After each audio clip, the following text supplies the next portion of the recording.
굉장히 네. 조심스럽습니다만 그 PBR 10배라고 네. 말씀을 해주셨는데 네.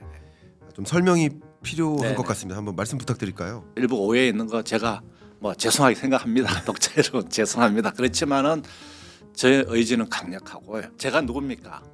제가 경제부총리. 경제부총리입니다. 네. 경제부총리의 역할은 경제를 책임지는 자리 아닙니까? 이 새 정부 경제성장 전략의 키워드를 저보고 꼽아봐라. 네네.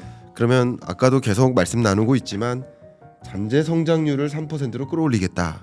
과연 3%로 올라갈 수 있을까에 대한 고민이 있습니다. 저는 이렇게 답변 드리겠습니다. 네, 있습니까가 아니고 해야 됩니다. 해야 됩니다. 예. 해야 됩니다. 네. 3%까지는 무조건 올려야 됩니다. 네, 그래서 새 정부 경제 성장 전략이 나온 겁니다. 저는 3%가 아니고요. 그 이상 제가 말씀은 안 드리겠습니다만 네, 가능하다고 보여지고요. 네. 이거는 할 수 있을까 이게 아니고 무조건 해야 됩니다. 그래서 제가 초핵심 아이템을 정했고요. 네. 딱 뇌리 속에 남아 있는 정책 공약 하나. 그게 코스피 5천이거든요. 코스피 5천. 이 목표 혹시 포기하신 것인지 여쭙도록 하겠습니다. 아닙니다. 포기한 게 아니고요. 저는 이걸 실현하기 위해서 초핵심 경제 아마 한번 보세요. 이게 불이 붙기 시작하면 5천보다도 뭐 더 이상 갈 수도 있고 이러니까 네, 오히려 제가 마음속에 더 가지고 이 정책이 자본시장을 5천을 또는 그 이상을 만들려고 하는 정책을 지금 벌써 제가 제시한 거라 저는 이렇게 생각하고요. 자 그러면 우리나라가 잘 되기 위해서 이 질문 꼭 드리겠습니다. 자본시장, 자산시장 관점에서 너무 서울 부동산으로 돈이 내몰려 왔다. 그래서 서울 부동산이 아닌 우리 주식시장으로 돈이 이끌어졌으면 좋겠다 하는 여러 정책 툴을 가동합니다. 지금 정책 목표가 부동산 같은 경우는 안정화, 네, 안정화라는 게 그 과도한 기대 수익이 안 나도록 그렇게 관리하겠다는 그런 측면이고요. 여러분 안녕하세요. 오늘 경익난과 토론합시다 초대 손님은 구윤철 경제부총리님이십니다. 안녕하십니까? 네, 안녕하세요. 잠깐 반갑습니다. 인사 한 말씀 네, 부탁드리겠습니다. 여기저기 다 인사드리겠습니다. 감사합니다. 네. 우리 40만 구독자분들을 대변해서 네. 우리 경제를 정말 걱정하고 앞으로 어떻게 될까? 네. 뭐 경제 실물 경제도 있지만 네. 자본시장, 자산시장 도대체 어떻게 될까? 네. 우리 구윤철 경제부총리님이 잘 해내실까? 네. 뭐 이런 의문들이 많이 있으세요. 네. 네. 그래서 첫 질문은 드리지 않을 수 없는 질문이 네, 있습니다. 뭐 좋습니다. 굉장히 조심스럽습니다만 네. 그 PBR 10배라고 네. 말씀을 해주셨는데 네. 좀 설명이 필요한 네, 것 네. 같습니다. 한번 말씀 부탁드릴까요? 예, 뭐 그 취지를 알겠습니다. 네. 제가 누굽니까? 제가 경제부총리. 경제부총리입니다. 네. 경제부총리의 역할은 경제를 책임지는 자리 아닙니까? 그렇습니다. 경제 중에서 뭐가 중요합니까?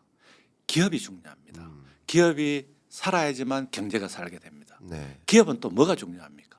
자본시장이 중요합니다. 자본시장에서 원활한 자본 공급이 돼야 됩니다. 네. 그런데 제가 이 자본시장을 어떻게 존중하지 않고 이 네. 기업을 살리고 경제를 살리겠습니까? 저는 이 자본시장 활성화에 대한 굉장히 강력한 의지를 가지고 있습니다. 그렇군요. 예. 근데 이게 뭐 그 과정에서 일부 오해 있는 거 제가 뭐 죄송하게 생각합니다. 독자 여러분 죄송합니다. 그렇지만은 제 의지는 강력하고요. 네. 그래서 어쨌거나 지금 단기적으로는 그 이 자금이 생산적인 부분, 생산적이라는 게 자본시장입니다. 그렇습니다. 자본시장이 생산의 원천 아닙니까? 뭐 그래서 이쪽으로 그러면서 자본시장 활성화하고 또 제가 또 하고 있는 게 여기에 더해서 네. 초핵심 경제로 가서 대한민국이 초핵심 경제는 나중에 설명드리겠습니다만 이 대한민국 1등으로 만드는 경제를 1등으로 기업을 1등으로 네. 그래서 자본시장을 1등으로 만드는 게 초핵심 경제입니다. 네. 그래서 저는 이 초핵심 경제를 통해서 자본시장도 진짜 초일류로 만들고 네. 또 생산적인 자금이 또 자본시장 흘러가서 초일등으로 만들고 그래서 기업이 초일류가 되고 대한민국이 초일류가 되고 그래서 우리 국민들이 네. 또 이 과정에서 또 아주 행복한 삶을 살 수 있도록 하는 그게 제 책임입니다. 네. 제가 이쪽 길에 나서겠습니다. 네. 걱정하지 마십시오. 걱정하지 마십시오. 말씀 감사합니다. 네네. 그렇게 좀 의지를 보여주셔서 네네. 좀 마음이 일단은 놓이고요. 네. 그리고 제가 지금부터는 네. 제가 이 새 정부 경제 성장 전략 네네. 그 동안에는 역대 정부가 새 정부 경제 정책 방향으로 이렇게 네네, 발표했었는데 성장 전략이라는 표현을 쓴 것만으로도 네. 굉장히 그 성장에 주안점을 두고 계시다라고 전 느꼈거든요. 네네. 이 두꺼운 이 자료를 제가 면밀히 봤고 사실 이미 여러 언론에도 제 코멘트가 들어갔습니다. 네. 예, 칭찬할 부분, 좀 걱정되는 부분 다 코멘트도 다 나갔긴 했습니다. 그래서 이걸 바탕으로 제가 좀 질문을 드리도록 네네, 하겠습니다. 좋습니다. 일단 네. 첫 번째, 우리 한국 경제가 아마 여러분들이 이 영상을 보는 이 시점이면 네. 한미 정상회담 네. 이라는 대주제를 안고 보실 겁니다. 근데 그동안 네. 대미 투자 3,500억 달러를 약속한 상태고 그러면 정상회담 중에 추가적인 청구서가 날아오지 않을까 하는 걱정도 많이 있으십니다. 네. 자, 그런데 첫 번째는 네. 과연 3,500억 달러를 어떻게 마련할 것인가? 네. 정말 이거 마련할 수 있는 방향이 있는 것인가? 네. 이 부분에 대한 질의들을 네. 하고 계십니다. 실제 네. 부탁드리겠습니다. 예, 이거 이렇게 이해를 하셔야 됩니다. 네. 이 3,500불은 한도 개념입니다. 물론 3,500억 불까지 정부가 투자를 한다. 네. 분야도 반도체, 에너지, 바이오, 조선, 2차 전지 이런 미래의 하여튼 미래 중요한 파트에 한국이 3,500억 불까지 투자를 한다. 이렇게 돼가 있고요. 그런데 국민들이 다 걱정을 하세요. 우리나라 돈이 없는데 네. 어떻게 3,500억 불을 마련하느냐고. 이거는 한번 따져보십시오. 사업을 뭐 하려고 하면 반도체 사업을 한다고 할 때도 공장을 지으려면 부지를 찾고 설계를 해서 땅을 파고 공장을 만들고 설비를 넣고 이게 얼마나 걸리겠습니까? 이 과정에 이 돈이 한꺼번에 들어가는 게 아니고 네. 이게 뭐 얼마나 걸릴지는 일단 그 사업 속도에 따라 달라지는 부분이 있다는 걸 말씀드리고 네. 제가 국내에서도 사업 하나를 하다 보면은 돈 10조를 넣는데도 시간이 엄청 걸립니다. 네. 10조를 넣는데 그래서 이 저희들은 이런 개념 한도 개념이라서 시간은 여러 해 순차적으로 들어간다. 그리고 그 방식에 있어서 자금을 조달하는 게 한꺼번에 3,500억 불을 조달하니까 한국이 도대체 이렇게 하는데 그렇지 않다는 말씀을 드리고 그 들어가는 속도 사업에 대해서는 미국과 협의를 해가지고 네. 순차적으로 들어간다. 그 과정에서 저희들도 돈 넣는 방법은 미국하고 협의도 하고 네. 또 조달도 여러 가지 투자도 있고 대출도 있고 보증도 있고 이렇게 세 가지 섞어서 이렇게 하는 부분이니까 저희들이 국익에 도움이 되게 합리적으로 잘 하도록 하겠습니다. 네. 너무 국민들 걱정 안 하셔도 됩니다. 말씀 감사합니다. 네네. 그러면 제가 지금은 잠깐 또 토론자로서 네. 제 토론적 의견과 함께 질의를 좀 한번 드려보도록 네네, 하겠습니다. 걱정되는 것은 하나 덜어주셨어요. 네네. 많은 분들의 이제 오해 중에 하나가 미국에 퍼준다. 아닙니다. 퍼주는 게 아니라 투자하는 거잖아요. 네. 자, 그러면 여기서 중요한 게 이 투자의 개념은 우리가 돈을 투입한 만큼 네. 나중에 거기로부터 발생하는 수익을 우리나라의 것으로 가져오는 게 회수를 투자지 하는 않습니까? 회수를 합니다. 회수하는 네, 거 네. 그 부분에 대한 네, 네. 거 말씀해 주실 수 있는 거죠? 그럼요. 예, 그 부분이 사실 걱정인 겁니다. 아닙니다. 이게 네. 마치 하니까 뭐 미국에다 퍼준다는 개념이 아니고 네. 미국에 사업을 해서 우리가 원리금을 뽑고 네. 그 이익은 미국하고 나누는 그런 얘기는 되고 있습니다. 좋습니다. 네. 그러면 오히려 그냥 괜찮은 나라에 네. FDI처럼 신규 그럼요. 투자해서 그럼요. 많은 외화들 벌어들일 수 있는 그럼요. 기회도 되는 거니까 그럼요. 그렇게 나쁘게만 생각할 그 필요는 없는 분야가 소위 미래 산업 분야. 네. 미국도 그런 분야를 원합니다. 한국 보고 와서 뭐 그냥 기존에 하는 석유화학을 하라 이런 얘기가 아니지 않습니까? 네. 네. 그 부분 말씀하셨고요. 그다음 제가 이 새 정부 경제 성장 전략을 제가 제 인생 동안 한 20년 동안 매년 봤습니다. 네. 그리고 20년 동안 보다가 이번에는 더 유심히 봤습니다. 네. 근데 성장 전략 방향을 제시하기도 하지만 경제 성장 전망치를 제시하기도 합니다. 네. 네. 여기서 이제 이렇게 여쭙겠습니다. 뭐 KDI나 혹은 다른 연구기관들, 저도 연구기관 출신이지만 연구기관에서의 전망은 성장률을 끌어올릴 수 있는 정책 수단이 없으니까 네. 전망치에 부합하고요. 네.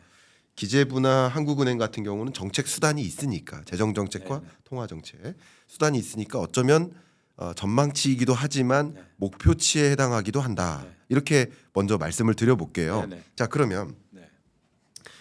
어쨌든 KDI나 한국은행의 전망치가 올해 성장률 0.8%로 제시하고 있고요. 네. 뭐 IMF나 주요 국제기구들도 마찬가지입니다. 근데 그거보다는 0.1% 포인트 네. 높게 올해 경제를 0.9%로 전망해 주셨습니다. 네, 네. 혹시 또 국민들의 걱정이 너무 또 낙관적인 거 아니냐? 네.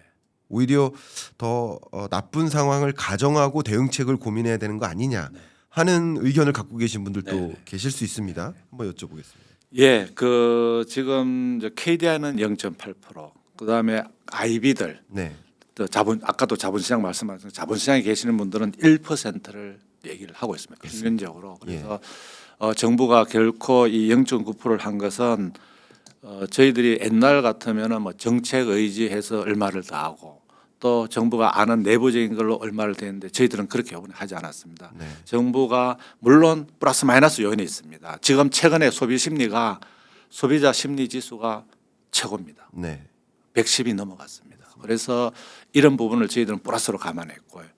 그리고 이제 미국의 관세 협상에 따른 어쨌거나 과거보다는 관세가 올라가니까 거기에 따른 마이너스 이렇게 하고 네, 또 저희들이 이 외에도 지금 소비 활성화 대책이라든지 후속적인 대책을 하고 있어서 적어도 한 0.1 정도는 금년도에 가능하겠다. 여기에 강력한 정책 의지가 들어가 있지 않다는 말씀을 드리겠습니다. 네. 그래서 지금 제 계획으로는 0.9가 들어가 있지만은 여기다가 좀 더 정책 의지를 좀 담아가 할 수 있다면 네. 모든 영역을 감안해서 진짜 국민들이 0.9 그랬는데 야, 1 정도 됐으면 이런 식을 저는 좀 이렇게 노력을 하겠다는 거는 빼고 일단 좀 이렇게 더 붙이지도 않고 더 감하지도 않고 정부가 할 수 있는 범위 내 0.9로 이렇게 국민들께 이렇게 보고를 드렸다는 말씀을 드리고요. 내년도 같은 경우는 근데 이 숫자도요. 0.9라고 하지만은 잠재 성장률이 1% 후반이니까 그게 네. 반밖에 안 돼요. 그렇습니다. 그 사유가 금년 1, 4분기에 마이너스 성장을 했었습니다.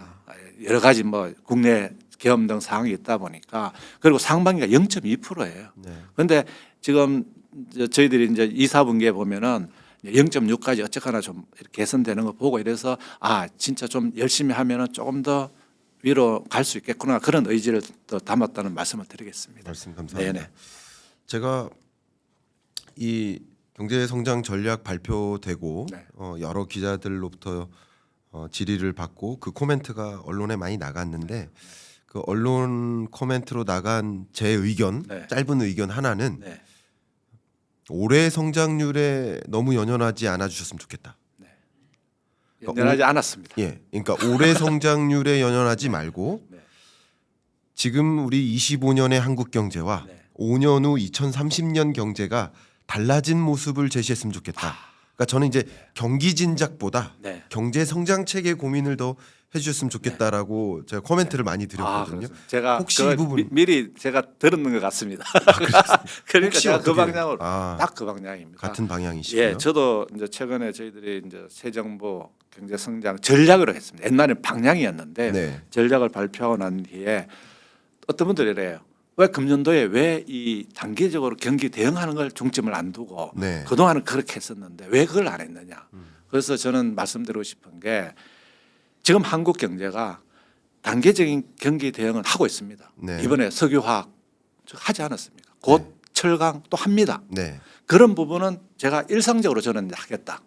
단지 이번에 경제정책 방향이 아니고 경제성장 전략에서는 한국이 이 남은 한 5년을 저는 굉장히 한국이 어떻게 하느냐에 따라서 한국이 이 떨어지는 이 잠재 성장률을 올리느냐 밑으로 가느냐 그렇지만 이게 옆으로 끌고 가느냐 이 중요한 시기다. 네. 그래서 지금 우리 딱 김 교수님 말씀하신 대로 내년 그 이후 2030년까지 한국 경제를 잠재 성장률을 끌어올리기 위한 정책을 저는 여기다 담았습니다. 네, 지금 담아서 해도 어려운데 또 내년에 담고 후년에 담으면 담을수록 그 대응이 떨어집니다. 그래서 제가 뭐 다양한 의견이 있을 것도 예상을 했지만은 지금 말씀하신 것처럼 2030년까지 한국 경제를 완전히 업턴시키자 하는 그런 목표 하에서 새 정부 경제 성장 전략으로 이렇게 마련했다 이렇게 말씀을 드리겠습니다. 감사합니다. 성견지명이 있으시네요. 저도 경제 전망만 한 15년째 해오고 있어서 네. 그 부분에 대한 관심이 정말 많고 뭐 이쪽 정권의 뭐 승리를 뭐 이렇게 기원하기보다 네. 우리 나라의 성장을 좀 지원하는 마음으로 네. 이렇게 질문을 드리고 있는데 제가 여기서 조금은 날카로울 수 있는 질문을 좀 드려봐도 될지요? 저 원래 날카로운 질문 좋아합니다. 좋아. 우리 총리님께서 너무 또 유튜브에 익숙하신 멘트를 잘해주셔가지고 걱정이 되는데 예. 자, 날카로운 질문 한번 드려보겠습니다. 이게 과연 맞을까? 네. 이 전망치가 맞을까라는 큰 틀의 질문인데요. 네. 아까 대규모 투자, 그러니까 대미 투자 3,500억 달러를 약속한 상황입니다. 저도 정말 많은 기업들을 만나고 있거든요. 네. 정말 많은 기업들의 경영 전략 회의 가고 이 임원 사장단의 경제 정책 방향, 기업 경영 전략 방향 뭐 이런 거를 제안도 많이 하고 있습니다. 그래서 많이 소통하고 있어서 물어보고 있지만 네. 자 이렇게 질문드리겠습니다. 기업들이 결국 미국의 대대적인 대미 투자를 약속한 상황 하에서 그 투자에 따른 수익을 우리가 가져오는 건 이해가 갑니다. 아까 말씀 주셨습니다. 근데 그것과는 별개로 대규모 투자를 대미에 진행하기로 약속한 상황 하에서 국내 투자를 할 수 있을까? 이게 저는 가장 걱정인 겁니다. 왜냐하면 상식적으로도 양쪽에 동시에 공장을 만들 수는 없는 거거든요. 왜냐하면 결국 최종 생산물의 규모가 제한적이기 때문에. 그래서 여쭤보면 여기 설비 투자가 올해 2.0, 또 내년도 1.5%로 견저한 설비 투자 증가세가 유지된다. 건설 투자는 올해 마이너스 8.2로 거의 망가진 겁니다. 건설 투자는 올해. 근데 설비 투자는 그나마 이 건설 투자 마이너스를 상쇄시켜 주는 역할을 한다. 네. 근데 이렇게 질문 드리겠습니다. 다시 대미 투자를 약속한 상황 하에서 기업들이 국내 투자를 단행할 수 있을까? 네. 이 질문입니다. 설명드릴까요? 네네. 네. 조선업을 가지고 설명해 볼게요. 네. 조선업에 저희들이 1,500억 불을 투자합니다. 네. 미국에다가. 네. 그런데 미국은 조선업을 투자하기 위한 설비가 하나도 없어요. 네. 누가 제공합니까? 한국이 제공해야 돼요. 네. 1,500억 불만 투자를 한다 그러면 거기는 조선업 기자재도 가야 되고 도커도 가야 되고 크레인도 가야 되고 그럼 한국이 생산해요. 네. 한국이 투자를 이 설비를 안 하고 늘릴 1,500억 불만큼을 누가 수출합니까? 한국이 투자가 이루어집니다. 먼저. 네. 그래서 미국에 제공을 하게 되는 거죠. 또 일부는 미국에 같이 따라가게 하려고 합니다. 네. 그러면은 한국에서도 하고 왜냐하면 당장은 미국에서 조선업 기자재를 제공하려면 하나도 없어요. 네. 거기 언제 공장 지역 언제 합니까? 단기적으로는 한국에 있는 조선업 기자재들이 어느 날 물량이 뭐 10밖에 없다가 이제 100이 생길 수도 있습니다. 네. 미국에서 대규모 투자가 일어나니까 여기서 공장을 설비를 투자를 막 해가지고 제공해 주기도 바빠요. 네. 그다음 도커도 한국인 도커도 미국에 빨리 제공을 해야 됩니다. 그리고 이걸 조립형으로 만들어서 미국에 또 제공을 해야 돼요. 일이 막 설비 투자가 어마어마하게 일어나고 일감이 많아서 큰일 났다. 네. 그럼 미국한테도 야 우리가 빨리 제공을 해도 1년 만에 하는데 어떻게 1년 만에 하냐. 우리가 생산해도 이게 5년은 걸려.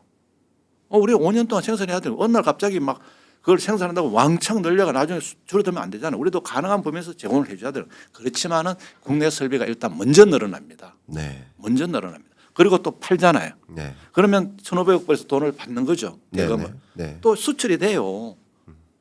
됩니다. 좋습니다. 그래서 국내도 살고 미국도 사는. 자, 둘째 국내는 그렇게 산다. 네. 그다음 미국은 어떻게 되냐면은요. 미국의 생태계를 한국 사람들이 가서 다 잡게 됩니다. 네. 미국은 조선업에 아는 사람 없어요. 네. 그 사람들 어떻게 하는지도 모르고 뭘 해야 될지도 모르는데 다 우리 기술자들과 우리 여기서 교육 가르쳐가 우리가 인력을 양성을 해요. 물론 미국인도 양성하지만 한국인도 손재주가 좋아가지고 미국에 다 취업도 해야 됩니다. 네. 그러면 또 미국에 잡이 생겨요. 이 거대한 산업이 됨으로 해서 미국하고 결합이 되고 또 한국에 설비 투자가 일어나고 한국의 경기가 살아나고 또 미국 가서 우리가 주도권을 잡고 이 상황이 되는데요. 이걸 만약에 놔뒀다. 그러면 우리 조선업만 가지고 자 끊고 한번 따져볼게요. 놔두면 중국이 거의 이제 우리가 이렇게 100m 달리기를 하면 한국이 막 이렇게 뛰어가요. 네. 중국이 거의 쫓아와요. 고추월합니다. 우리는 탈락. 그러면 이게 있는 것조차도 어디로 가느냐 이 얘기예요. 이런 과정에서 미국하고 손잡아 가지고 쫙 가버린다 이거죠. 네. 중국이 못 따라온 거예요. 미국도 불락치잖아요. 야, 못 따라와. 야, 허들 쳐. 그다음 허들 하나씩 미국이 딱딱딱 해가지고 뛰어넘다 보면 중국이 못 따라와요. 그 사이 한국은 달려가 버려요. 이게 가능합니다. 나머지 2천억 불도 진짜 저희들이 미국하고 얼라이언스 할 수 있는 부분 하면은 그게 또 미국하고 손을 잡고 네. 미국이 또 불락을 또 쳐줄 겁니다. 그래서 국민 여러분 이거 진짜 저희들이 어쨌거나 하여튼 미국하고 협상 과정에서 미국의 요구에 의해서 했지만은 저희들이 실행 과정에서는 꼼꼼하게 국익 그다음에 실용적인 측면에서 잘 제가 하도록 하겠습니다. 네. 그래서 미국한테도 결국은 도움이 되고 미국이 조선업을 일으키니까 네. 또 한국한테는 또 거기에 대해서 또 더 이익이 되고 하는 그런 방향으로 하겠다는 말씀 네. 드리겠습니다. 말씀 감사합니다. 네. 제가 나름 날카로운 질문이라고 생각하고 드렸는데 그 날카로움을 무디게 만들어 주시는 것 같아서 아닙니다. 그래도 국회에서 대정부 질의 받는 것보다는 조금 네, 편합니다. 편하십니까? 네. 네. 그러면 또 역시 질문을 네. 이어가 보도록 하겠습니다. 저도 부총리님만큼이나 네. 한국 경제를 하루 종일 고민하고 있는 사람입니다. 네. 예. 이 한국 경제를 고민할 때 앞에 말씀 주셨던 것처럼 네. 대규모 투자를 대미에 진행한다 하더라도 네. 국내 투자도 동시에 진행이 된다. 네. 오히려 먼저 진행된다라는 말씀을 주셨어요. 자, 그럼 여기서 한 가지 더. 저도 예를 들어서 많은 기업들의 뭐 주재원 파견자들 대상 뭐 강연도 많이 가고 하기 때문에 이 구조를 좀 잘 알고는 있는데 그만큼 많은 기술 인력들이 나가는 거거든요. 주재원으로 파견 가고 조선업을 사례로 들으셨지만 다른 업종도 마찬가지입니다. 그러면 많은 인재들이 나가고요. 그다음 또 걱정되는 것은 인재들이 나가지만 기업도 상당 부분 미국으로 나가고 그러면 이게 일종의 오프쇼어링, 예, 오프쇼어링이 일어난다. 그러면 저는 걱정되는 게 기업은 한국에서 돈 버나 미국에서 돈 버나 돈 벌면 됩니다. 그게 일정 부분 국익으로 또 회수될 수 있다고 생각합니다. 그럼 여기까지는 제가 이해가 갑니다. 근데 걱정은 뭐냐면 이 밸류체인 자체가 한국에서 줄어들고 미국의 밸류체인을 더 완성해 주는 과정으로 가다 보면 같이 따라가지 못하는 중소 중견 기업 그리고 중소 중견 기업 공장들 주변에 있는 지역 소상공인 이들의 경우에는 생태계가 많이 무너지고 그렇지 않아도 많은 분들이 걱정하는 게 지금 대규모 구조조정이 일어나고 있는 현상 석유화학 산업이나 뭐 대형마트나 뭐 여러 업종에서 그런 현상과 맞물려서 정말 올해보다 내년 경제 더 어려워지는 거 아니야 하는 걱정도 하시거든요. 그런 부분에 대해서 혹시 어떻게 판단하고 계신지 여쭙고 싶습니다. 예, 지금 아마 이게 지금 미국으로 만약에 이제 대미 협상의 결과라면 따라갈 수 있는 게요. 네, 지금 조선은 미국도 거의 했으니까 조선업 분야는 될 수가 있다고 보여지고 일단 따라 나가는 겁니다. 네, 그다음에 또 다음에 가능한 게 아마 뭐 미국에서 뭐라고 얘기할지 뭐 반도체도 좀 얘기할 수가 있을 거예요. 네, 그리고 또 하는 게 뭐 2차 전지, 그다음에 바이오, 그다음에 에너지 분야 뭐 이런 부분이 될 수 있는 건데요. 네, 그 이런 부분 예를 들면 조선업을 예를 들면 이게 시간이 한참 걸립니다. 네, 한참 걸립니다. 왜냐하면 미국의 조선소를 건설하려고 그러면 제가 볼 때는 5년도 어려울 겁니다. 네. 그 대신에 그 사이에 저희들이 차근차근 준비를 하려고 합니다. 인력도 더 키우고 그리고 또 따라 나갈 수 있는 기업은 또 미국으로 따라 나가고 또 그 사이에 미국의 물건을 기자재를 대려고 하는 기업은 따라 나갈 수 있는 기업이 아니더라도 또 영세한 기업인데도 워낙 일거리가 많아가지고 여기도 또 커지면은 뭐 이런 게 모든 게 또 미국을 따라 나가지는 않지 않습니까? 이런 기업이 또 한국에는 커지고 이렇게 충분히 하여튼 밸런스를 유지할 수 있다 이렇게 보여지고 또 지금 미국이 조선업만 하나 예를 들면 한국에 수리를 하려고 합니다. MRO. MRO를 하려고 그래요. 그래서 존스법이라고 이게 미국 외에서는 조선을 뭐 그 신축도 못하고 수리도 못하는데 이제는 미국에 조선소가 없다 보니까 안 되니까 한국에 또 가능하게 해주면은 그 사이에 또 이게 수리를 하려면 미국의 배가 얼마나 많습니까? 그렇습니다. 어느 날 갑자기 막 물려오는 거예요. 그게 미국하고 조선 얼라이언스가 되니까 미국이 그렇게 하는 거죠. 이게 없었더라면 미국 그렇게 했었습니까? 일본에 갔다든지 다른 나라 갔다 하면 어떻게 할 거예요. 그래서 이걸 너무 소극적으로 자꾸 막 부정적으로 보지 말고 이 기회를 오케이 우리가 여기다 확실하게 가 올라타. 그래서 배를 수출하는 게 아니고 산업을 수출해. 한국이 그 생태계를 다 가져와. 그리고 여기 R&D도 하고 해가지고 우리는 소프트웨어 쪽에 조선업에 뭐 자율주행 이쪽으로 우리가 지금 하려고 하고 있잖아요. 내년도부터요. 네. 이런 식으로 우리는 진짜 고급 밸류로 가고 그리고 거기 가서 하고 여기서도 하고 하는 이런 글로벌 밸류 체인을 한국이 주도를 해간다 하는 이런 적극적인 개념으로 봐야 되지. 지금처럼 자꾸 이거 하면은 뭐 일자리가 다 뺏기고 뭐 한국 다 이런 개념으로 보지 말자는 게 저는 제 생각입니다. 그래서 대한민국 위대합니다. 우리 국민들. 세계 밸류 체인 중에 핵심을 우리가 완전히 가지다. 반도체도 한번 들어볼게요. 네. 반도체도 HBM을 생산하는 기업이 3개입니다. 네. 그중에 한국이 2개예요. 네. 미국 마이크론이 하나 있어요. 그러면 우리도 반도체 공장을 미국이 짓더라도 그 체인은 우리가 주도를 하는 겁니다. 그리고 인력은 얼마든지 그 사이에 제가 그 우니스터 울산에 있는 네. 울산대 조선업 인력 양서를 완전히 전환합시다. 네. 이렇게 얘기를 했었습니다. 미래에 엄청난 인력이 소요가 되는데 이걸 미리미리 준비를 하자. 그러면 5년만 준비를 해도 상당 부분 인력이 되고요. 거기다 또 휴머노이드 AI를 지금 하잖아요. 네. 그래서 앞으로는 용접하는 로봇을 만들어 가지고 한국이 만들어서 다 공급해 준다. 한국도 하고 그다음에 나는 그 만드는 회사가 생기고 이게 뭐 일이 상상을 하면 어마어마한 일자리가 생길 수도 있습니다. 물론 줄어드는 일자리도 있어요. 그 일자리는 저희들이 AI 교육을 시키고 또 미리미리 교육을 시키고 또 인력도 양성하고 이런 거 복합적으로 제가 하겠다는 말씀을 드리고 네. 뭐 제가 그냥 앉아 있는 경제부총리가 아니지 않습니까? 네. 그래서 국민들 걱정하는 상황 잘 알고 앉았습니다. 잘 알고 있습니다. 그런 부분을 저희들이 미리미리 좀 대응을 하고 해서 오히려 한국이 적극적인 산업 정책, 적극적인 정책으로 글로벌 이 밸류 체인을 우리가 주도해 보자. 네. 그런 생각을 가지고 좀 열심히 하겠다는 말씀을 드리겠습니다. 방금 부총리님께서 국민들 마음을 잘 알고 계시다라고 이렇게 말씀 주셨는데 네, 걱정 잘 하고 있습니다. 그러시면 네. 제가 그냥 짧게 한 질문 단답형으로 질문을 여쭤봐도 네, 네. 되겠습니까? 네. 국민들이 좀 굉장히 우려하는 게 제가 아까 드렸던 질문이기도 하지만 대규모 구조조정이 시작된다. 이걸 굉장히 많이 우려하고 계시고 이것은 뭐 임금 근로자 입장에서는 당장 직업이 없어지는 개념이 되니까 이거 우려 혹시 알고 있습니다. 하십니까? 알고 있습니다. 알고 계십니까? 알고 있습니다. 예, 그래서- 우려하고 계신가요? 네네. 근데 대규모 구조조정을 네. 나쁘게 얘기하면 구조조정이지만 네. 또 좋게 얘기하면 사업 재편이지 않습니까? 네네. 좋은 의미의 조정으로 네. 만들어 주시길 이제 네. 부탁 당부 말씀드리겠습니다. 네네 무슨 말씀 알겠습니다. 네. 왜냐 그러면은 지금 뭐 구조조정이라는 게 결국은 거꾸로 얘기하면은 경쟁력 제고입니다. 네. 이걸 자꾸 나쁘게 보면은 무슨 잘라내고 뭐 없애고 이렇게 보시는 그게 아니고요. 네. 좋게 보면 경쟁력 제고예요.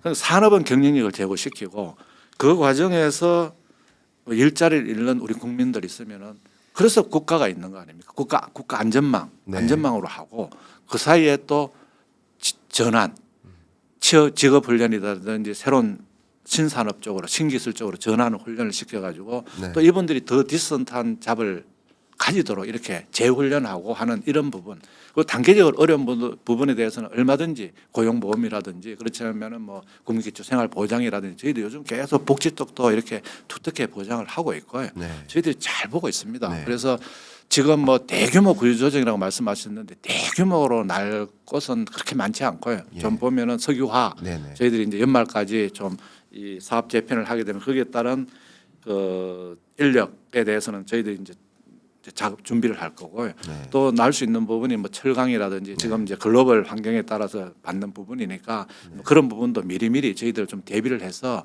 국민들이 걱정하시는 그런 부분이 발생하면은 당장은 그분들이 살 수 있게 사람을 살아나게 도와드리고 또 중장기적으로는 지금 AI 대전환하면서 AI 교육도 좀 진짜 시켜드리려고 합니다. 네. 시켜드리고 또 자기가 원하는 분야 있으면은 그걸 또 재취업도 시키고 또 조선업 쪽은 또 이렇게 막 커질 부분은 또 이쪽으로 또 전환 가능한 분 전환도 시키고 네. 또 이런 식을 통해 가지고 국민도 행복하고 또 산업도 경쟁력을 가지고 그래서 위대한 대한민국이 건설되도록 그렇게 최선을 다하겠습니다. 말씀 정말 감사합니다. 네. 제가 이 꼬리에 꼬리를 무는 질문을 드리면 이제 불쾌하실 수도 있으시겠지만 네. 충분히 이런 말씀을 여쭤야 네. 또 많은 독자분들이 네. 이게 광고 방송 아니다라고 이해하실 겁니다. 그럼요. 이 광고 방송 아니거든요. 네. 그래서 제가 다시 한번 이 질문 드리겠습니다. 매크로하게 보면 거시경제적으로 보면 네. 일부의 대규모 구조조정이다라고 이제 말씀 주신 거예요. 그 저도 공감합니다. 2,700만 취업자가 있는데 2,700만 취업자 중에 예를 들어 2,300만의 구조조정이 있다는 게 아니라 몇십만의 구조조정이 있다라는 표현이신 거예요. 특정 업종을 중심으로. 근데 이렇게 좀 역으로 질문드리겠습니다. 매크로하게 보면 그 규모가 크지는 않을 수도 있으나 그 석유화학 산업이 집적되어 있는 예를 들어 여수라든가 여기 많이 가봤거든요.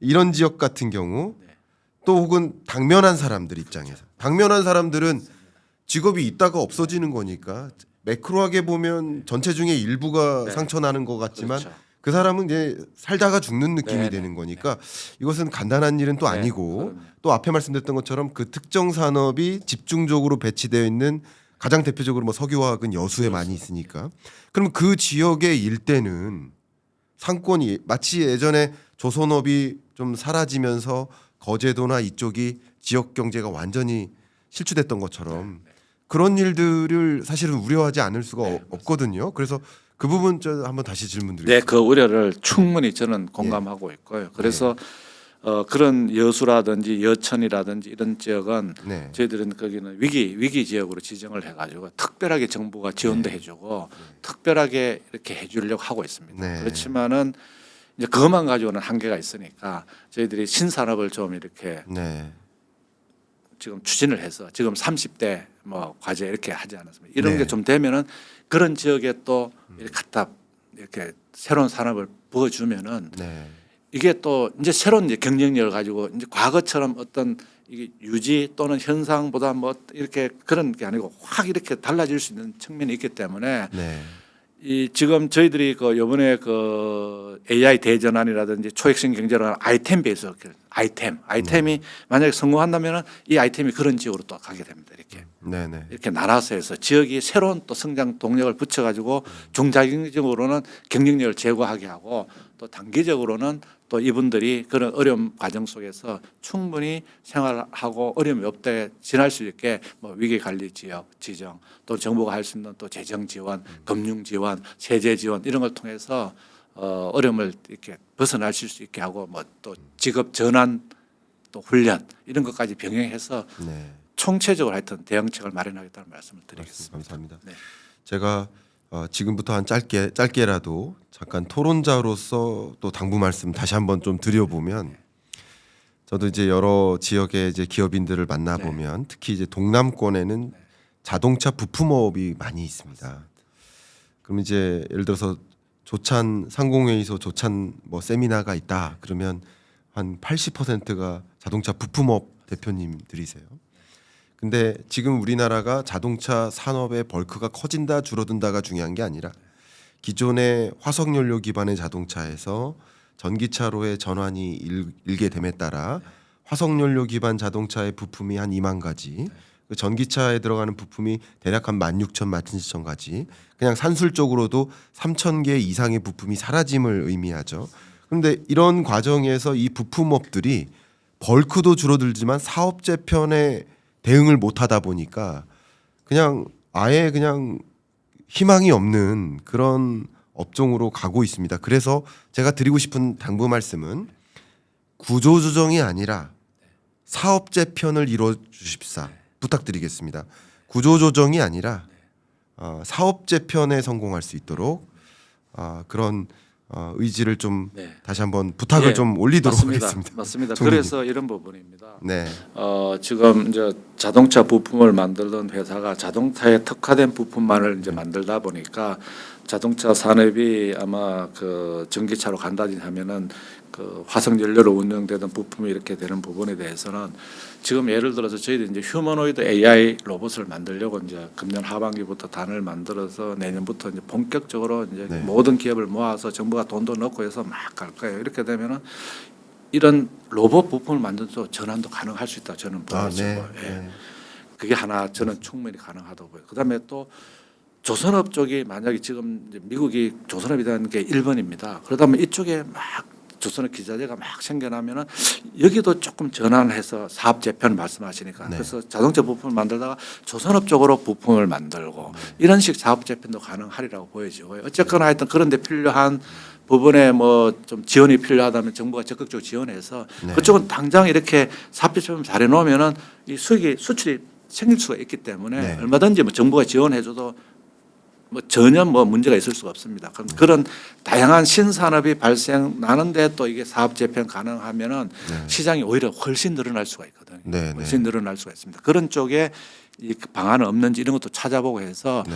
어쨌거나 하여튼 이 좀 사이즈가 줄어드는 산업에서 어려움을 겪는 기업들은 뭐 단순하게 무슨 뭐 이게 사업을 벗어나는 것보다는 뭔가 전환을 통해서 신산업 새로운 산업 쪽으로 이 부품을 이렇게 좀 바꿔줘서 네. 뭐 그렇게 하는 거. 뭐 예를 들면 이거죠. 볼트 너트 같은 경우도 그냥 미국에 수출하면 이건 철강 제품에서 50%를 받습니다. 네. 그런데 이걸 만약에 로봇에다 붙여주면은 이게 나중에 따라서는 이게 저 관세가 확 떨어질 될 수도 수도 있기 있죠. 때문에 예. 그래서 로봇용으로 뭐 사이즈를 좀 바꿔서 넣어준다면 설립할 수 있기 때문에 네. 그런 식 아이디어까지 포함해서 저희들 정부도 업계하고 소통을 해서 업계의 의견도 듣고 또 정부가 그 과정에서 도와줄 수 있으면 도와주고 해서 그래서 이 어려움을 사업 재편을 통해서 오히려 더 진짜 잘했다 사업 재편 네. 이렇게 할 수 있는 그런 네. 식 방향으로 한번 논의도 하고 상의도 해서 찾아보도록 하겠습니다. 말씀 감사합니다. 자, 그러면 이 질문을 좀 드리도록 하겠습니다. 대질문입니다. 이 새 정부 경제 성장 전략의 키워드를 저보고 꼽아봐라. 네네. 그러면 아까도 계속 말씀 나누고 있지만 잠재 성장률을 3%로 끌어올리겠다. 그리고 그 잠재 성장률을 끌어올리겠다라는 그 한 문장을 사자성어라고 해야 될까요? 사자성어로 표현한다면 진짜 성장이라고 표현해 주셨어요. 제가 이해한 게 맞죠. 잠재 성장률 3%. 사실 우리 잠재 성장률이 2%도 채 안 되는 국면으로 쭉 내려오고 있는데요. 과연 3%로 올라갈 수 있을까에 대한 고민이 있습니다. 있습니까? 저는 이렇게 답변 드리겠습니다. 네, 있습니까가 아니고 해야 됩니다. 해야 됩니다. 예. 해야 됩니다. 네. 3%까지는 무조건 올려야 됩니다. 네, 그게 왜냐하면 그래서 새 정부 경제 성장 전략이 나온 겁니다. 네. 이게 기존하고 어떻게 틀리냐 하면은요. 기존 정책은 예를 들자면 아까도 제가 말씀한 산업 정책이었었습니다. 네, 예를 들자면은 제조업 정책, 네, 서비스 정책. 자, 제조업을 한번 볼게요. 제조업이 얼마나 넓습니까? 네, 제조업이. 자, 제조업 중에서 그러면 자, 조선업 하나 든다 할더라도 조선업이 또 얼마나 많습니까? 네. 부품을 하는 건지 뭐 조선업 기자재를 하는 건지 얼마나 많습니까? 네. 그래서 이번에 정책은 아이템입니다. 아이템입니다. AI를 조선업에 붙여가지고 선박이 자율주행하게 되는 거예요. AI가 오퍼레이션 되는 선박입니다. 그러면은 데이터를 다 받아가지고 이 상선이 선박이 사람이 생각하듯 싱킹을 하면서 가는 배다. 네. 이걸 한국이 만들었다. 한번 따져보세요. 몇 개를 만들어? 이 30개 중에서 물론 초핵신 아이템이 아는 것도 있지만 그 중에서 20개 또는 10개 중에서 한두 개라도 해놓으면은 네. 이게 턴이 이제 올라가집니다. 네. 그 다음에 또 한두 개가 먼저 가고 또 뒤에 했던 게 또 따라가지고 또 두세 개가 붙었다. 네. 그러면 HBM 같은 게 한국에 서너 개가 더 생겼다. 네. 저는 3%가 아니고요. 그 이상 제가 말씀은 안 드리겠습니다만 네. 가능하다고 보여지고요. 네. 이거는 할 수 있을까 이게 아니고 무조건 해야 됩니다. 그래서 제가 초혁신 아이템을 정했고요. 네. 이걸 실현하기 위해서 기업이 중심에 서고 그다음에 여기에 주무부처가 또 따라줬고 여기다 전문가들이 붙고 네. 협조부처가 따라붙고 기재부도 또 재정 세제 금융위가 금융 지원해주고 과기부가 기술 인력하고 교육부가 인력 양성해주고 네. 그다음 필요하면 해외에서 인력을 돈을 얼마라도 들고 와서 이 문제를 해결해 가지고 한국이 AI 로봇을 세계 최초로 만들었다. 또 한국이 AI 자동차를 세계 최초로 만들었다. 한국이 AI 노트북을 세계 최초로 만들었다. 네. 한국이 AI 드론을 세계 최초로 만들었다. 또 한국이 SiC 반도체를 처음으로 만들었다. 또 한국이 또 초전도체를 처음으로 만들었다. 네. 상상을 해보십시오. 상상을 해보십시오. 저는 이런 생각입니다. 이게 지금 제 입장에서는요. 이게 뭐 이렇게 하면 할 수 있을까? 저는 무조건 해야 됩니다. 네. 저는 해야 됩니다. 예. 말씀 감사하고요. 부총리님, 제가 굉장히 짓궂은 질문이지만 네. 안 하시면 안 됩니다. 그럼요. 네. 그럼요. 꼭 해주십시오. 대한민국을 위해서입니다. 네, 대한민국 꼭, 국민들을 위해서, 대한민국을 위해서. 자본시장 선진화를 네. 위해서 해야 꼭 해주십시오. 네. 우리가 부탁드리고 다만 제가 또 이렇게 질문을 드리겠습니다. 잠재 성장률을 가지고 저도 고민 많이 하고 잠재 성장률 추정도 참여해보고 하면서 이제 잠재 성장률을 여러분께 쉽게 설명드릴 때 세 개의 레고 블록을 쌓는다 이렇게 설명을 드립니다. 잠깐 설명드리면 노동 투입이라는 레고 블록, 그리고 자본 투입이라는 블록, 그리고 마지막에 총 요소 생산성이라는 레고 블록을 세 개 쌓았을 때 그 높이가 잠재 성장률에 해당되지 않습니까? 근데 어떤 수단과 방법을 가동해도 노동 투입이 현실적으로 늘어나긴 어려울 것이다. 그러면 우리가 통제할 수 있는 건 자본 투입과 생산성을 끌어올리는 일이다. 이렇게 현재로서는 요약을 할 수 있을 것 같습니다. 그런데 우리에게 주어진 당면한 어떤 현실은 아까도 계속 말씀드렸지만 대미 투자를 대규모로 진행하기로 약속한 상황 하에서 국내 자본 투입이 늘어날 수 있을까? 이거 한 가지 걱정. 그리고 결과적으로는 이제 기획재정부의 방향이니까 이 생산성을 끌어올리는 일. 이거는 분명히 가능하다고 생각합니다. 이걸 만약에 밑에 두 개의 레고 블록이 쪼그라들더라도 생산성, 총 요소 생산성만 이 부피가 커진다면 잠재 성장률을 끌어올릴 수 있다고 생각합니다. 미국의 사례도 그렇고요. 이렇게 제가 다시 한번 질문드리겠습니다. 정말 가능한 것인지 여쭤보겠습니다. 죄송합니다, 여러분. 불쾌하게 안 느끼셨으면 좋겠습니다. 왜냐하면 너무나 엄중한 주제이기 때문에 이게 가능한지 어떻게 가능하게 만들 것인지에 대한 정부의 그림, 청사진을 계속 따져 여쭙고 있는 겁니다. 네. 자, 답변부터 드릴까요? 네. 가능합니다. 네, 좋습니다. 왜 가능한지 말씀을 드릴까요? 네. 한번 보세요. 지금 AI 시대를 제가 좀 설명을 드릴게요. AI 시대가 지금은 어떤 AI 시대냐면은요. 이게 LLM, 네. LLM이 뭐냐 하면은 컴퓨터에 들어가 있는 뇌 개념입니다. 네. 뇌를 굉장히 좋게 하는 거예요. LLM이. 왜냐하면 각종 모든 유사 이래에 생긴 데이터를 다 넣어가지고 얘가 굉장히 똑똑해. 모든 걸 다 알고 있어요. 과거 데이터로는 너무 똑똑해요. 예. 그런데 이 뇌만 들어가 있는데 지금 LLM은 그냥 뇌만 남아 있으면 뇌. 네. 뇌만 남아 있는데 이게 몸으로 내려가야 됩니다. 몸을 붙여가지고 그게 뭐냐 하면은 이 뇌는 미국이 만들어 놨어요. 네. 아주 잘 만들어 놨어요. 네. 또 오픈돼가 있어요. 이것을 자동차에 붙이면 자동차에 뇌를 딱 붙이면은 이게 AI 자동차가 됩니다. 네. 그리고 이걸 가전에다가 텔레비에 붙이면은 AI 텔레비전이 됩니다. 그래서 AI라는 부분이 이제 키가 되거든요. 네. 만드는 이걸 붙이려면은 이 인프라가 중요합니다. 한국은 보십시오. HBM AI를 한 반도체가 있지 않습니까? 네. 그다음에 인프라가 너무 잘 되어 있어요. 제가 미국도 가보고 이번에 그 MWC 가면서 스페인도 가봤는데 네. 이게 초고성망이 안 돼가지고 미국 가서 동영상을 하나 돌리려고 하니까 하루에 4천만 원을 줘야 돼요. 4천만 원. 그런데 일반적인 건 돌아가지는데 동영상 안 돌아가죠. 이 스페인 가보니까요 사진을 업로드 하는데도 안 돼요. 네. 한국은 보십시오. 지하철 타고 오신 모든 사람 동영상 다 보고 있어요. 인프라가 잘 돼 있었습니다. 잘 돼. 팡팡 돌아갑니다. 팡팡 돌아가죠. 또 그다음에 우리 제조 가봐요. 제조 중에서 제일 중요한 게 암묵지입니다. 그냥 이걸 제조한테 갖다 붙인다고 되는 게 아니고요. 얘가 가장 오퍼레이션 잘하게 하려고 하면은 이 TV에 대해서 가장 기술력이 뛰어납니다. 네. 그다음에 이 조선 같으면 조선에 대해서 용접 같으면 용접에 가장 잘 할 수 있는 그 노하우를 하는 이걸 암묵지라 그러고 영어로는 노하우라 그러는데 이게 한국은 가장 제조 쪽에는 가장 많고요. 또 데이터도 가장 많습니다. 디지털 데이터. 그래서 미국 애들이 한국하고 이 제조 데이터 쪽을 같이 하자고 하는 이유가 그런 거거든요. 네. 그래서 한국은 AI를 일단 이 산업 전반에 AI를 모든 데 붙여보자. AI를 CCTV에 붙이고 AI를 한국에 생산되고 있는 뭐 가전에 붙이고 노트북에 붙이고 모바일에 붙이고 다 이런 작업이 한국하고 중국, 일본, 독일 정도가 가능해요. 네. 그렇지만은 인프라가 가장 뛰어난 데가 독일, 일본은 한국보다는 못해요. 중국은 미국이 또 안 돼요. 한국이 가장 가능성이 높습니다. 네. 그래서 우리가 이 AI를 모든 부분에 모든 생활, 모든 기업, 모든 행정도 붙이려고 그래요. 네. 여기 보시면은 행정도 앞으로는 그 복지 고용하는 부분이라든지 네. 납세 부분이라든지 신약 심사인데 일단 세 개 먼저 붙여보려고 하거든요. 여기 네. AI를 붙이는 겁니다. 그러면은 국민들이 그냥 하면은 과거 같으면 몇 년이 걸렸던 게 이게 얼마나 작동이 잘하느냐에 따라서 며칠 이내 또는 한 달 이내에 될 수도 있다 그러면 한국이 최고입니다. 이거 수출해도 돼요. 이 시스템을.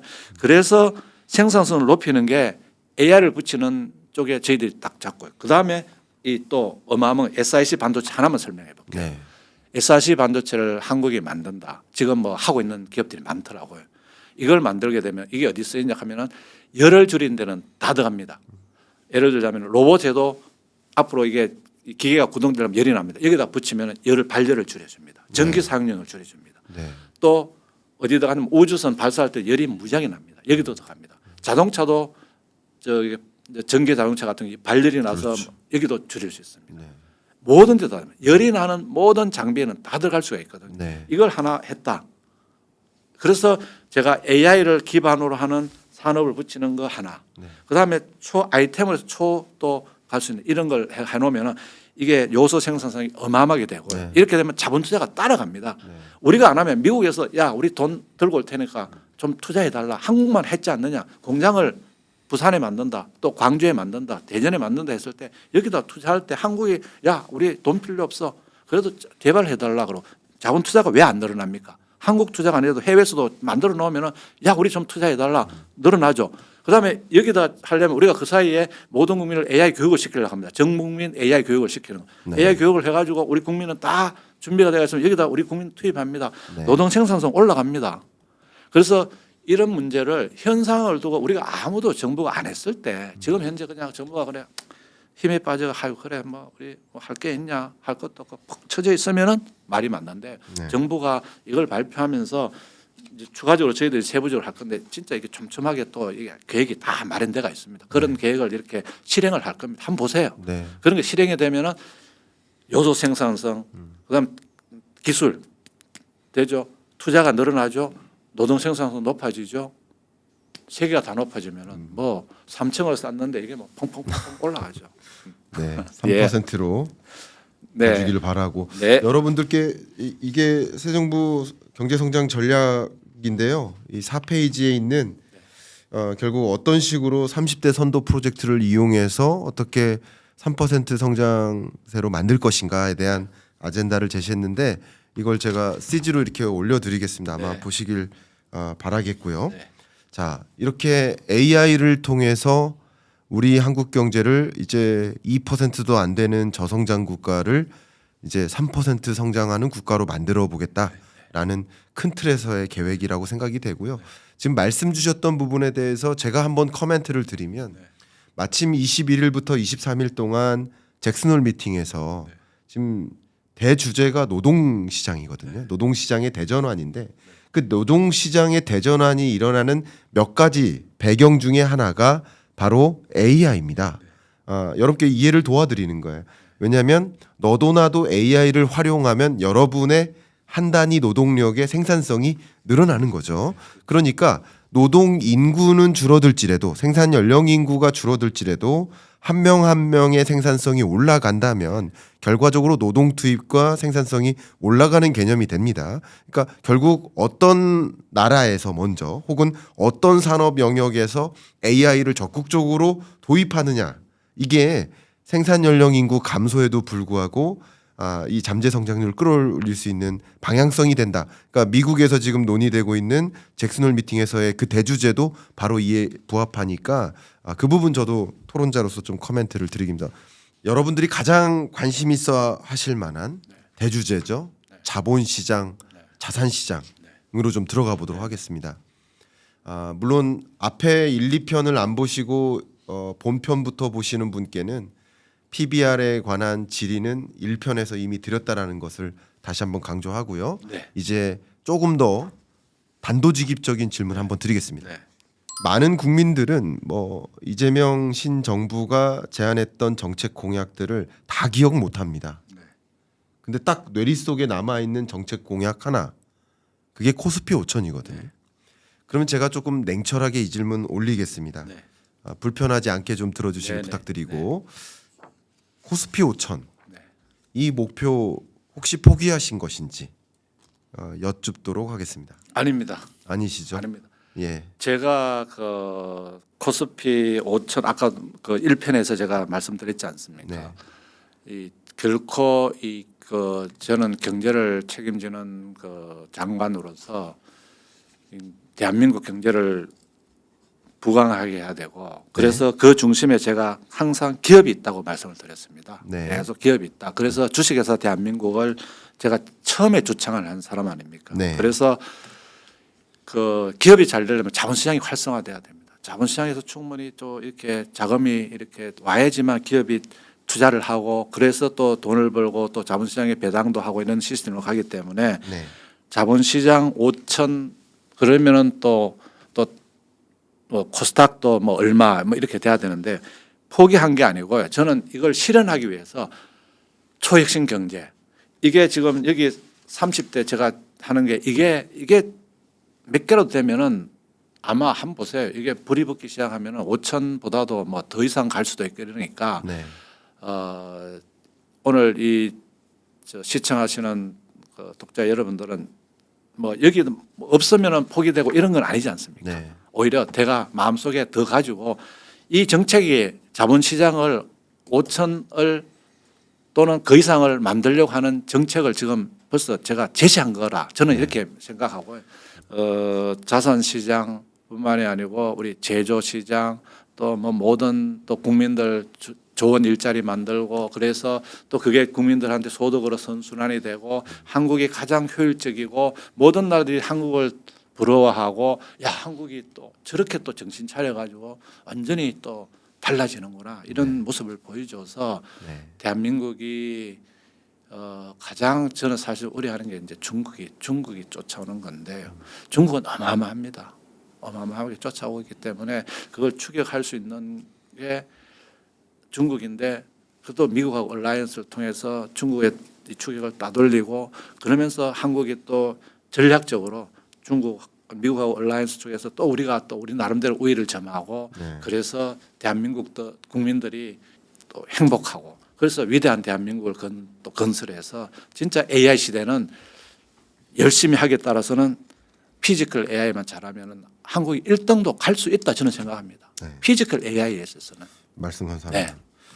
제가 매년 경제 전망서를 쓰면서 그러니까 우리 독자분들은 저를 이제 경제 전망서의 저자로 더 이해를 많이 하고 계신데 제가 뭐 작년에 25년 경제 전망을 할 때 당연히 정권이 바뀔 거라고 가정은 못했지 않겠습니까? 당연히 누구도. 근데 제가 어떤 20가지 키워드 중에 하나를 무엇으로 제시했었냐면요. 우리 한국 경제가 피크 코리아가 아니라 그러니까 정점을 찍고 계속 내리막길만 가는 게 아니라 다시 한번 올라가는 두 번째 한국이었으면 좋겠다라는 표현을 했었어요. 네. 그래서 24년 연말에 KBS하고 제가 공동기획으로 그 주제로 또 큰 어떤 특집 대담도 이제 만들고 했었습니다. 그런 의미에서 지금 말씀 주셨던 이 두 번째 한국이라는 자본시장 자산시장 관점에서도 를 만들어 주셨으면 좋겠는데 제가 이렇게 좀 날카롭게 질문 드리겠습니다. 제가 뭐 워낙 그 경제 또 평론 역할로서 많은 방송에 출연하면서 지금의 정부의 정책 방향에 대해서 이렇게 평론한 적이 있어요. 우려를 하는 의미로 어떻게 했냐면요. 에어컨도 틀고 보일러도 트는 거 아니냐. 그러니까 온도를 끌어올리려면 보일러만 틀어야 되고 온도를 좀 낮추려면 에어컨만 틀면 되는데 둘 다 틀어서 온도를 그냥 어중간하게만 만들고 계신 게 아닌가 하는 걱정이 된다라는 말씀을 드렸었습니다. 제가 부총리님 면전에서 이렇게 말씀드려 죄송합니다만 아 이거 아닙니다. 네. 드리겠습니다. 네. 무슨 말이냐? 코스피 5천을 위해서 이 상법 개정 추진하셨으면 세법 개정은 나중에 해야 되는 게 아닌가. 차라리 예를 들면 이게 보일러도 틀고 이 에어컨도 동시에 트는 거 아닌가. 또 앞에서도 계속 말씀 주셨지만 잠재 성장률을 끌어올리는 데 있어서 핵심이 기업의 역할이다. 그럼 기업의 성장 환경을 만들어주기 위해 노력을 해주셔야 되는데 뭐 이견이 있겠지만 노란봉투법이라는 이 법제도를 지금 도입하는 것이 맞느냐. 또 법인세의 문제도 마찬가지고. 그러니까 이런 것들이 어찌 보면 보일러도 틀고 에어컨도 트는 거 아니냐. 하나의 방향성, 성장에 초점을 뒀으면 성장을 위한 보일러만 틀자. 이런 방향이 맞지 않느냐 하는 의견을 좀 여쭙고 싶습니다. 네, 제가 여쭤보겠습니다. 네네.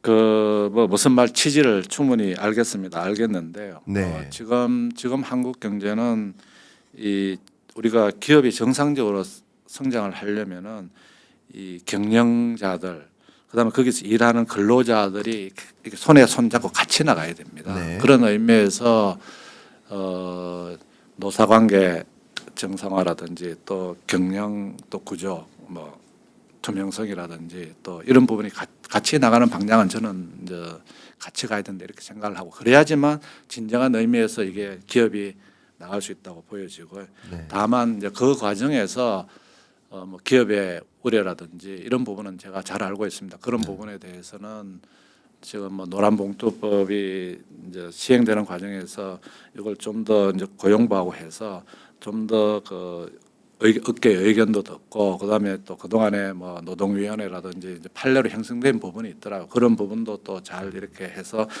그래도 어쨌거나 그 범위 내에서는 좀 이 예측 가능한 범위 내에서 그 가이드라인 또 규정 이런 것도 좀 고용부에서 지금 준비를 하고 있습니다. 그런 부분이 되면은 그 경영계에서 우려하는 그 좀 약간 그런 우려도 이렇게 좀 예측 가능하게 만들고 이렇게 함으로해서 동반자로서 손에 손잡고 이렇게 갈 수 있는 그런 환경을 만들어 주는 것도 또 어느 정도는 필요하다고 느낌이 들고요. 그렇지만 그게 어느 한쪽으로 또 일방적으로 쏠림이 있다든지 또 한쪽에서 너무 이렇게 이 조화를 깨서는 안 되기 때문에 그런 측면에서 제가 국회라든지 또 관계기관들하고 협의를 해서 제가 경제를 담당하고 있는 장관으로서는 잘 이렇게 코디네이션 해가지고 결국은 대한민국이 잘 돼야 되는 겁니다. 그래서 그런 방향으로 역할을 하겠다 이렇게 말씀드리겠습니다. 저희 독자들이 또 제가 워낙 그 정치적 이해관계를 갖고 말씀드리지 않고 네네. 이게 어느 쪽에 치우쳐져서 말씀드리는 스타일이 아니어서 네네.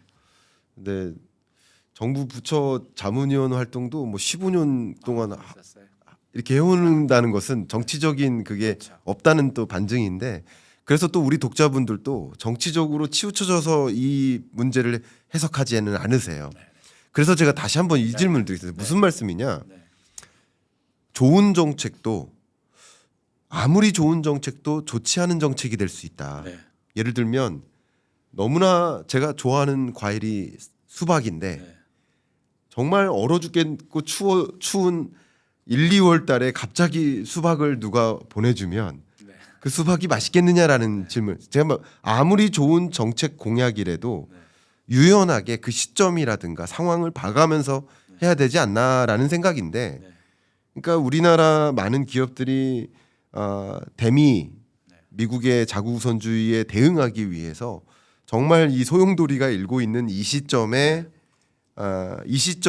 소위 그런 정책들이 맞는가? 아무리 좋은 정책이라 하더라도 그게 그렇게 좀 유연하게 상황 봐가면서 적용하는 것이 맞지 않는가 하는 의견인 겁니다. 예. 제가 수박을 드실 수 있게 따뜻한 방을 만들어 드리겠습니다. 네. 아유 우리 총리님이 이렇게 제가 카메라 밖에서도 잠깐 말씀 나눠봤지만 굉장히 인간적이세요. 아유 감사합니다. 네, 그런 말씀도 감사하고요. 네. 예. 어쨌든 이런 제가 계속 강조했던 이게 상충되는 정책 기조가 있다면 이게 하나의 목적을 이행하기 위해서 좀 집중을 해주셨으면 예, 유연하게 제가 그런 과정에서 제가 최대한 역할을 하겠습니다. 역할을 하겠고요. 그런데 또 이제 이런 현실을 보면은 또 각자 입장이 또 있더라고요. 그렇습니다. 각자 예. 입장이 있어서 그 입장이 너무 이렇게 또 상대방을 완전히 이렇게 또 뭐 굉장히 어렵게 만들고 이래서는 안 되기 때문에 네. 그런 범위 내에서 제가 잘 조정을 해서 예측 가능하고 또 수용 가능한 범위 내에서 이루어지도록 그렇게 최선을 다하겠습니다. 네, 말씀 감사합니다. 제가 이렇게 계속 우려하는 것은 뭐 예를 들면 가장 대표적으로 거론할 수 있는 그 정책 기조가 이제 최저임금 인상했었던 문재인 대통령 시절에 최저임금 인상은 노동자의 권익을 증진하는 좋은 정책 공약일지 모르지만 그 시기적으로 고성장세가 기반이 될 때는 임금도 올리고 일자리도 늘고 할 수 있지만 기업들이 인건비라는 것이 제약 조건이 있는 상황 하에서 인건비만 막 올라가면 고용을 늘릴 수 없는 상황에서 인건비만 올리면 자연히 일자리의 규모가 줄어들지 않겠느냐. 예. 그러니까 아파트 경비원 10명을 100만 원씩 고용하고 있다. 단적으로. 근데 1,000만 원의 인건비를 가용할 수 있다. 근데 인건비가 올라가면 10명이 아니라 9명으로 줄일 수밖에 없는 이런 상황까지 좀 생각을 해보면 많은 기업들이 대규모 투자를 다른 나라에 단행하거나 이런 고민을 하고 있는 상황에 이런 노동자의 권익을 보호하고 증진하는 거 정말 필요하다고 생각합니다만 그것도 적절한 상황이 있다라는 생각을 저는 하고 있는 겁니다. 제가 절대 정치적인 의견이 아니니까 여러분들도 알겠습니다. 오해하지 말아주시길 네. 간곡히 부탁드립니다. 자, 그러면 우리나라가 잘 되기 위해서 이 질문 꼭 드리겠습니다. 물론 국토교통부 장관님 계시면 또 질문 드리고 싶지만 제가 이해하기로는 현 정부의 정책 방향에 있어서 자본시장, 자산시장 관점에서 너무 서울 부동산으로 돈이 내몰려 왔다. 그래서 서울 부동산이 아닌 우리 주식시장으로 돈이 이끌어졌으면 좋겠다 하는 여러 정책 툴을 가동합니다. 6.27 대책이 가장 대표적이고요. 자, 그러면 이 부동산으로부터 돈이 빠져나와서 자본시장으로 유입이 되는데 만약에 어찌어찌한 일들, 그러니까 우리 한국이 통제할 수 없는 일들이 발생해서 세계적으로 주가가 이렇게 조정되는 국면일 때 그때 우리도 주가가 일시적인 조정은 있을 수 있단 말이죠. 5천을 향해 가더라도 그러면 그때 다시 자본시장에서 돈을 벌었던 그 자금이 또 부동산 시장으로 다시 유입될 수도 있다. 네. 이런 생각을 좀 하지 않을 수가 없거든요. 어떻게 생각하십니까? 저는 이 자본의 이동이라는 게 기대 수익률일 겁니다. 기대 네. 수익률. 네. 그래서 저희들은 지금 정책 목표가 부동산 같은 경우는 안정화. 네. 안정화라는 게 그 과도한 기대 수익이 안 나도록 그렇게 관리하겠다는 그런 측면이고요. 네. 그 측면에서 첫째는 이제 부동산을 말씀하셨으니까 부동산의 요번에 이제 수요 관리 측면에 저희들이 이제 대책을 발표해서 아마 시장에서 뭐 그런 부분이 잘 이렇게 반응이 된 것 같습니다. 네. 그리고 두 번째는 이제 공급도 또 저희들이 지금 준비를 하고 있습니다. 네. 그래서 공급도 준비해 가지고 부동산 시장이라는 거는 이게 안정적으로 이게 부동산은 사는 것이 아니고 사는 곳입니다. 네. 바이가 아니라 리브다. 네, 리브입니다. 그래서 그런 개념으로서 국민들이 과도하게 집 한 대 들고 있는데 이게 뭐 1,000억이라고 하는 거나 내가 살고 있으면 뭐 1억이나 이게 차이가 없습니다. 내가 사는 개념으로 따지면은 네. 이제 그런 개념으로 저희들은 좀 부동산 시장의 안정적인 관리 네. 그리고 또 필요한 곳은 또 이렇게 공급도 좀 늘려나가고 네. 또 특히 이제 지역 같은 쪽은 어려우니까 거기는 이제 또 수요 관리를 좀 많이 해줘야 됩니다. 그래서 이제 지역에서 어려운 소멸 인구 소멸 지역 같은 부동산을 하나 더 취득하더라도 2주택이 아니고 1주택 하는 이런 정책도 쓰고 이렇게 해서 부동산 안정을 유지를 하고 또 자본시장이라는 거는 제가 말씀드린 것처럼 기업의 경쟁력을 가져야 됩니다. 네. 그래서 제가 이제 기업의 경쟁력을 갖도록 해서 이 자본시장에 투자하는 게 기대 수익률이 높다 그러면 부동산에 가라고 해도 안 갈 거라고 저는 생각을 하고 있고요. 네. 그래서 부동산 시장 안정, 자본시장은 기업의 경쟁력을 통해서 수익률을 많이 내게 되면은 우리 국민들이 여기서 또 자산 그 투자를 해서 또 수익을 얻게 되면은 근로소득 이외에 또 자본소득도 해서 그래서 편안하게 여생을 살 수 있는 이런 식 두 트랙을 조화롭게 해서 국민들께서 걱정하지 않고 부동산을 걱정 안 하시고 또 자본시장에서는 또 아주 즐거움을 가질 수 있는 그런 정책을 병행해서 나가도록 하겠습니다. 말씀 감사합니다. 그러면 제가 이 질문 한번 조심스럽게 드려볼게요. 좀 철학을 여쭤보고 싶은데요. 뭐 생각은 다 자유로우니까 제가 이렇게 여쭤보겠습니다. 아빠 아마도 이 방송 보시는 분들이 우리 부총리님이 옆집 아저씨처럼 좀 친근하게 느껴지실 수도 있는데 네. 저도 그런 면에서 한번 철학을 여쭤보도록 하겠습니다. 어떤 지수는 정부 마음대로 컨트롤이 안 되는 것이 있고 또 어떤 것들은 정부가 의지대로 만들어 놓을 수 있는 것도 있습니다. 예.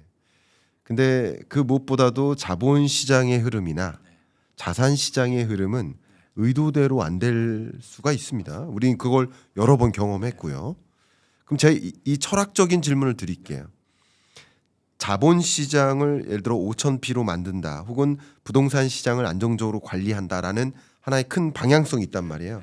이것에 정부가 최대한 노력하겠다라고 말씀 주셨는데 그게 어느 정도 기여도가 있다고 생각하시는지, 그러니까 정부가 이걸 컨트롤할 수 있는 힘이 어느 정도 기여를 할 수 있다고 생각하시는지 철학적인 질문을 좀 네, 드려보고 첫 번째 그 자본시장 관련해서 제가 뭐 그 지수 자체를 정부가 어떻게 할 수 있겠습니까만 그 기업이 지금 우리 정부가 그 성장 전략을 통해 가지고 한국의 신산업이 확 생긴다 그러면은 네. 그러면은 그 결과로서 자본시장이 또 활성화될 수 있다 이렇게 보기 때문에 네. 이 부분은 정부가 할 수가 있는 겁니다. 그렇죠. 열심히 해가지고 네. 그래서 이 기업을 초획성 경제를 통해서 세계 1등 제품 서비스를 최대한 하는, 그래서 경쟁력인 국가를 만든다. 여기에다가 정부를 하겠다는 말씀을 드렸고요. 네. 그다음 부동산 시장 같은 경우는 어쨌거나 일단 수요 관리해서 과도하게 또 레버리지 일으켜서 부동산 투자가 이런 걸 막고 네. 그러면서 공급도 또 할 수 있는 범위 내에서 신속하게 공급을 또 해서 국민들이 집이라는 거는 이제는 사는 곳이다. 내가 리빙하는 곳이다. 네. 그러면은 그런 가지고 내가 뭐 지금 안 하더라도 언제든지 내가 저 가격이 안정화돼 갖고 내가 필요하면 언제든지 내가 살 수 있겠구나. 급하지 서둘러지지 않아도 되겠구나. 이런 식 그 국민들이 생각하게 이렇게 저희들이 할 수만 있다면 이런 부분은 저희들 정책적 의지로 좀 가능할 수 있습니다. 그래서 저희들 정책적 의지를 제가 가지는 부분 초획성 경제, 그다음 부동산 시장 안정, 그다음 공급을 확대하고 수요를 관리하고 이런 부분은 저희들이 정부가 의지로 관리하고 그 결과로서 아마 그런 현상이 나타나지 않을까 이렇게 저희들은 기대를 하고 있습니다. 말씀 감사합니다. 네. 그러면 지금 방금 레버리지 말씀도 주셨고 이제 부동산 시장에 대한 코멘트도 주셔서 네. 그 질문 또 추가적으로 하나만 더 올리도록 하겠습니다. 제가 이해한 현 정부의 부동산 시장에 대한 상황 인식은 서울은 과도하게 올랐고 지방은 과도하게 떨어진 거 아니냐 하는 인식이라고 저는 생각을 하고 있거든요. 물론 이해관계에 따라 달라요. 지방에 계신 분도 지방에 집을 갖고 있는 분과 안 갖고 계신 분의 이해관계에 따라 다르지만 서울은 어쨌든 과도하게 올랐다는 것에 대해서는 거의 100% 공감하실 테고 지방은 더 추가적으로 조정되어야 된다. 아니다. 이제는 더 떨어지면 안 된다라는 생각을 하시는 분들도 일부 계세요. 근데 지금의 미분양 주택, 악성 미분양 주택이 해소되지 않아서 지방 경제를 계속 악순환시키는 요인이 또 되고 있고 또 이 정부의 성장 전략의 핵심 중에 하나가 또 건설 투자거든요. 근데 건설 투자가 올해 내내 마이너스였거든요. 작년부터. 그러려면 지방의 미분양 주택이 해소돼서 건설 투자가 이루어져야 또 경제 성장이 어느 정도 기반이 될 거라고 보는데 이렇게 상황 인식을 하고 계신 게 맞으신지 아니시면 아니라고 좀 말씀 부탁드리겠습니다. 그런데 이게 지금 이제 수도권 같은 경우는 이제 지방에 비해서 상대적으로 이제 뭐 좀 가격이 올랐다. 이거는 맞을 것 같고요. 네, 네. 우선 이제 지어놓은 그 아파트에 대해서는 정부가 어쨌거나 하여튼 좀 해소할 수 있는 방안. 그래서 수도권에 또 다른 지역에 계시는 분들이 그런 부분을 좀 사줄 수 있으면 또 또 그런 분이 해소도 되고 또 고향에 또 집 하나 가지면서 또 이렇게 내려가서 또 편안하게 사실 수 있는 그런 부분도 있고 그래서 수요 공급을 다양하게 믹스를 해가지고 지역이나 수도권이나 다 가능하면 좀 안정화되게 하고 수요 공급의 좀 밸런스를 찾아가는 그런 쪽의 정책에 초점을 맞추도록 하겠습니다. 네, 말씀 감사합니다. 아마 여러분들이 이제 자본시장, 자산시장의 행방이 어떤 식으로 전개될 것인가, 또 특히 정부의 정책 의지는 무엇에 초점을 두고 있는가를 충분히 이해하실 수 있는 계기가 되셨을 거라고 네네. 생각합니다. 제가 지금 부총리님 이 귀한 시간 모셔서 네. 사실 부총리님 한 분의 한 시간은 그냥 한 시간이 아닐 겁니다. 근데 이렇게 많은 시간 투입해 주셔서 긴 말씀 해주셨는데 끝으로 좀 국민들께 해주실 말씀 아니면 뭐 어떤 경제 정책 가져가겠다라는 의지도 좋습니다. 네. 말씀 부탁드리겠습니다. 네, 그 제가 공직을 그만두고 지역을 많이 돌아다녔습니다. 네. 지역에 또 어떤 지역에 가서는 제가 문화재단 대표도 하면서 1년 동안에 거기서 살아보면서 지역 현장도 살펴봤고요. 그다음에 지역의 교육 현장도 살펴보고 이러면서 또 이 현실 중앙에서 이렇게 내려보던 시각보다는 이게 지방에서 이렇게 쳐다보는 중앙도 바라봤고요. 그다음에 제가 CS라든지 MWC라든지 이제 글로벌 그 시장 초혁신 제품이 나오는 시장도 가보고 느낀 점이 한국을 제가 만약에 다시 정책을 하면 어떤 생각을 해볼까 하다가 제가 이거는 아이템으로 가야 된다. 아이템으로 가지 않고는 너무 넓어가지고 뭐를 이렇게 해결해야 될지도 안 되지 않느냐 이런 생각을 많이 했었습니다. 네. 그래서 이번에는 이제 그동안에 정부가 이런 정책을 하지 않았고 아이템 배수를 하는 건 아마 처음이 될 겁니다. 그래서 여기 있는 아이템을 제가 일일이 말씀을 못 드렸는데 이 중에서 진짜 하나만 돼도 이게 대한민국을 살라질 수. 그러면 또 어떤 국민들은 이렇게 말씀해요. 야, 그게 될 수 있겠느냐? 그렇게 생각하면 안 됩니다. 될 수 안 된다고 포기해 버리면 영원히 못 하는데 네. 이거 해가지고 된다. 네. 또 한국이 이거 할 수 있다. 네. 한국 위대한 민족 아닙니까? 네. 그동안 얼마나 잘해왔습니까? 그래서 초혁신 아이템을 선정을 했습니다. 그래서 이걸 그냥 선정해놓고 정부가 아무것도 안 하는 게 아니고요. 9월 달부터 바로 이걸 추진할 단을 구성합니다. 그것도 과거 같으면 정부가 했었는데 아닙니다. 기업을 중심에 서게 합니다. 네. 그리고 기업이 문제를 해결해 나가는데 정부가 도와줍니다. 이 아이템이 상용화되고 또 제품화되고 글로벌 시장에 나가서 전 세계 시장을 탁 이렇게 한다 했을 때는 한국 경제 다시 일어날 수 있고 한국 경제가 진짜 글로벌 뭐 1등, 2등 뭐 손안에 하여튼 충분히 들어갈 수 있고 아주 굉장히 경쟁력 있는 그런 한국 경제가 된다고 보여지고요. 다만 이게 이제 그 단기간 내에 뭐 내년에 되겠느냐 이건 아닐 겁니다. 네. 어쨌거나 내년에라도 이 가능성이 있다. 봤는데 이게 될 것 같아.